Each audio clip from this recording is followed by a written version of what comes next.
Assalamualaikum warahmatullahi wabarakatuh. Bismillah, alhamdulillah, asyhadu an la ilaha illallah wahdahu la syarikalah wa asyhadu anna Muhammadan abduhu wa rasuluh. Allahumma shalli ala sayyidina Muhammad wa ala ali sayyidina Muhammad. Izin Ibu dosen, perkenalkan nama saya Imron Supardi. NIM saya 1207240026 dari program studi pendidikan agama Islam STAI Ibnu Sina Batam. Dalam video ini saya akan menganalisis dan membandingkan sistem pendidikan dari 3 negara. Yang pertama yaitu dari Finlandia, yang kedua dari negara Islam yaitu Malaysia, dan yang ketiga adalah dari negara Indonesia, untuk kemudian menyusun model pendidikan ideal Indonesia yang dapat memperkuat mutu pendidikan nasional, khususnya pendidikan Islam. Adapun tujuan video ini adalah untuk memberikan gambaran komprehensif tentang bagaimana sih kelebihan negara maju seperti Finlandia dan kelebihan negara Islam seperti Malaysia, dan nilai lokal Indonesia dapat disatukan dalam satu model pendidikan yang unggul. Latar belakang yaitu pertama adalah pendidikan Indonesia menghadapi berbagai rintangan atau tantangan yang serius, seperti rendahnya kualitas literasi, ketimpangan akses, tidak meratanya sistem yang ada di Indonesia, atau kualitas guru dan infrastruktur yang tidak merata, biaya pendidikan yang sangat tinggi, dan lemahnya integrasi teknologi. Selain itu, perkembangan globalisasi menuntut siswa untuk memiliki kemampuan abad 21, berpikir kritis, digital literasi, kreativitas, dan kolaborasi. Oleh karena itu, membandingkan sistem pendidikan dunia menjadi sangat penting. Melalui perbandingan ini, kita dapat mengambil contoh dari negara maju, memadukannya dengan kekuatan pendidikan Islam, dan menyusunnya menjadi model baru yang lebih relevan, yang lebih diterima lagi bagi rakyat Indonesia. Analisis perbandingan 3 negara. Negara yang saya pilih, yang dipilih adalah Finlandia, Malaysia, Indonesia. Baik, tujuan pendidikan. Finlandia menekankan pada kesetaraan dan kemandirian, yaitu fokus pada kebahagiaan, perkembangan manusia, dan kemandirian siswa. Adapun Malaysia yaitu fokus pada keseimbangan holistik dan keterampilan digital, menekankan integrasi ilmu modern dengan nilai Islam, pembangunan karakter, dan identitas kebangsaan. Sedangkan di Indonesia yaitu berorientasi pada pengembangan potensi spiritual, moral, dan kewarganegaraan yang bertanggung jawab. Satu adalah mengembangkan manusia yang beriman, berilmu, dan berakhlak mulia melalui kurikulum merdeka. Selanjutnya, kurikulum. Kurikulum ini Finlandia fokus pada kepembelajaran holistik, kesetaraan, dan kesejahteraan siswa, dengan guru memiliki otonomi besar untuk menyesuaikan metode pengajaran dari kerangka nasional yang fleksibel, mengedepankan pemahaman mendalam daripada hafalan, integrasi pelajaran berbasis fenomena, minim tekanan ujian, jam belajar pendek dengan banyak istirahat, serta penekanan pada keterampilan abad ke-21, kritis, kreatif, kolaborasi. Adapun kurikulum yang ada di Malaysia yaitu kurikulum standar nasional, ini berpusat pada kurikulum standar sekolah rendah KSSR dan kurikulum standar sekolah menengah KSSM yang menekankan pengembangan holistik siswa, fisik, emosi, spiritual, intelektual, sosial, keterampilan abad ke-21, yaitu berpikir kritis, kreatif, kolaborasi. Adapun yang ada di Indonesia saat ini pendidikan atau kurikulum di Indonesia berada dalam masa transisi di mana dua kurikulum utama berlaku secara bersamaan, yaitu kurikulum 2013 atau K13 dan kurikulum Merdeka. Kurikulum Merdeka telah resmi menjadi kurikulum nasional. Kurikulum yang berlaku saat ini kurikulum Merdeka. Ini adalah kurikulum terbaru yang menjadi prioritas pemerintah dan secara bertahap diterapkan di berbagai jenjang pendidikan. Kurikulum Merdeka dengan pembelajaran berdiferensiasi tetapi pelaksanaannya belum merata. Baik, selanjutnya adalah kelebihan daripada kurikulum masing-masing negara. Kelebihan dan kelemahannya. Finlandia, kelebihannya adalah holistik dan fleksibel, yaitu fokus pada keterampilan hidup, sosial, emosional, praktif, kreativitas, dan kesejahteraan siswa secara keseluruhan. Adapun kelemahannya adalah kurang tekanan akademik. Beberapa kritik menganggap pendekatan santai mengurangi kompetisi. Dan di negara Malaysia sendiri, kelebihannya terstruktur, yaitu bahan pelajaran disusun logis, sistematis, dan dari mudah ke susah. Menekankan pembelajaran multibahasa, ada bahasa Melayu, bahasa Inggris, bahasa Mandarin, dan bahasa Tamil. Korelasi pemata pelajaran mendorong siswa menerapkan pengetahuan antar mata pelajaran untuk memecahkan masalah. Dan kelemahannya adalah informasi spesifik. Kelemahan kurikulumnya kurang detail di sumber, namun umumnya terkait tantangan implementasi multibahasa dan modernisasi.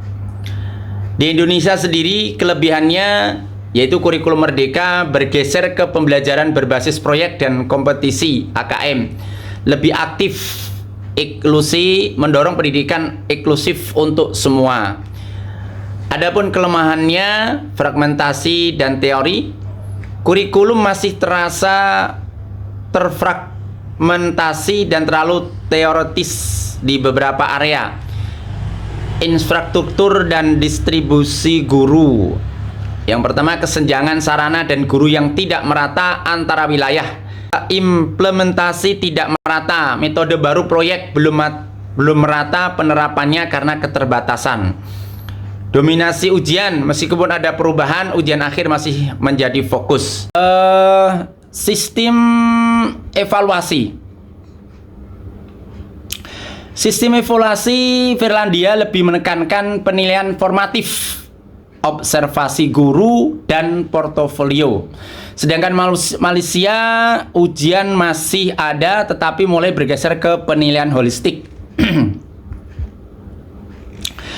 Di Indonesia sendiri masih dominan kognitif, meski perlahan mengarah ke portofolio dan proyek. Ya. Nilai agama dan moral.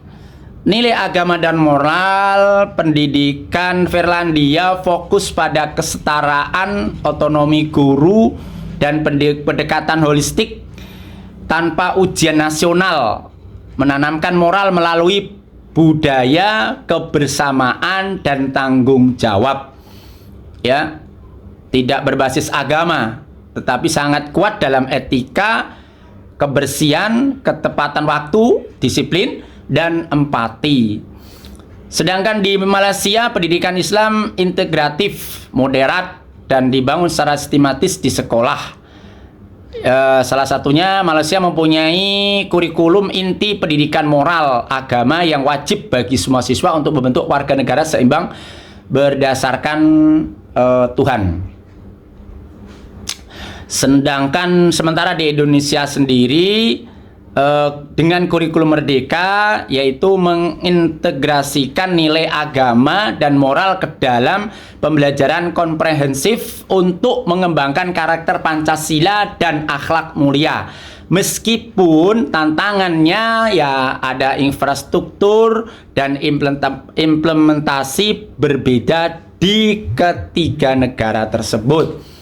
Dan Indonesia itu mempunyai salah satu mata pelajaran yaitu pendidikan agama Islam menjadi mata pelajaran inti, tetapi pengintegrasiannya dalam kehidupan sekolah belum maksimal karena kurangnya waktu belajar.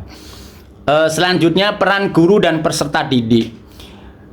Di Finlandia guru sangat dihargai, ya, minimal pendidikannya adalah pendidikan S2 dan berperan sebagai fasilitator. Ya. Di Malaysia, guru dilatih profesional dengan kurikulum khusus pendidikan Islam.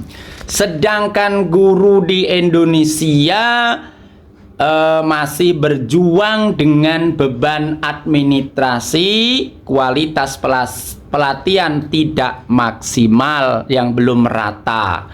Nah, ini adalah tantangan bagi guru-guru saat ini, ya harus siap untuk menghadapi apapun risikonya.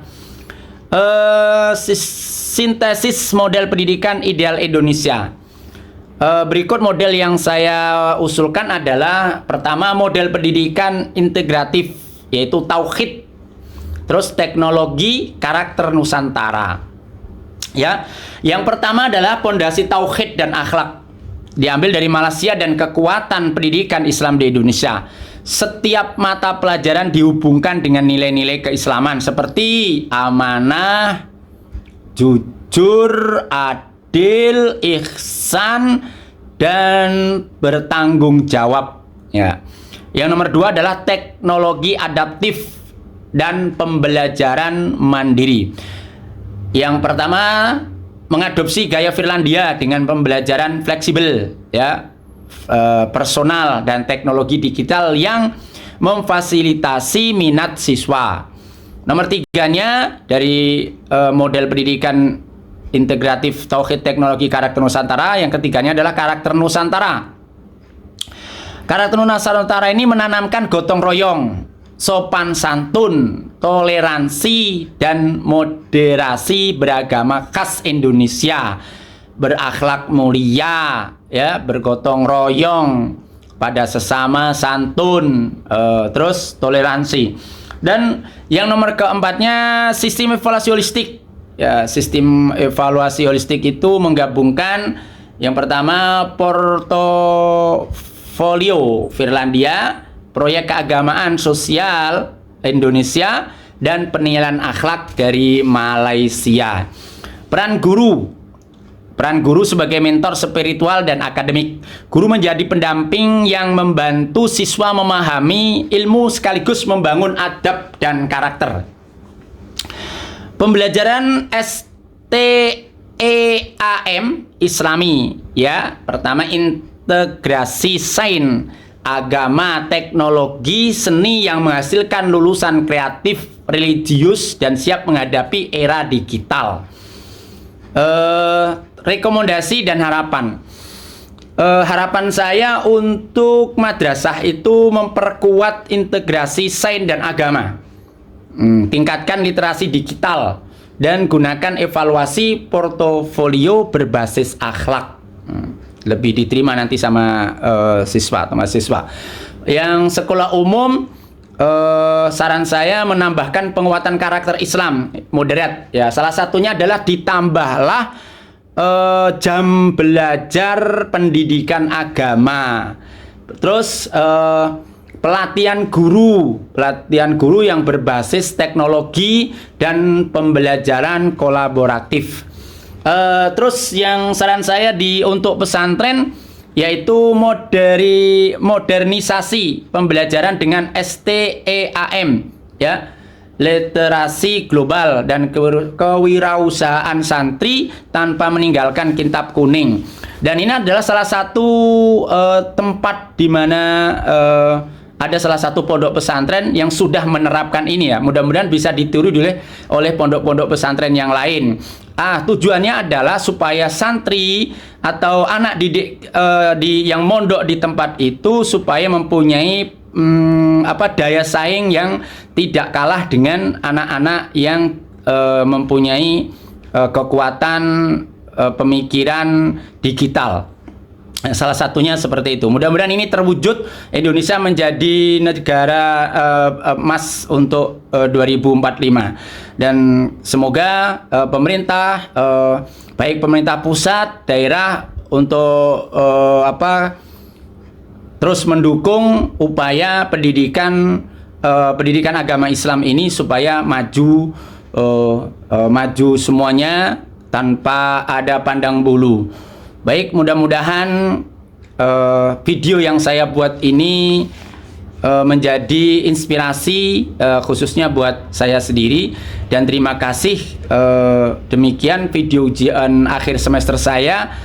Mudah-mudahan bisa bermanfaat. Sekali lagi terima kasih telah menonton hingga selesai. Demikian, wassalamualaikum warahmatullahi wabarakatuh.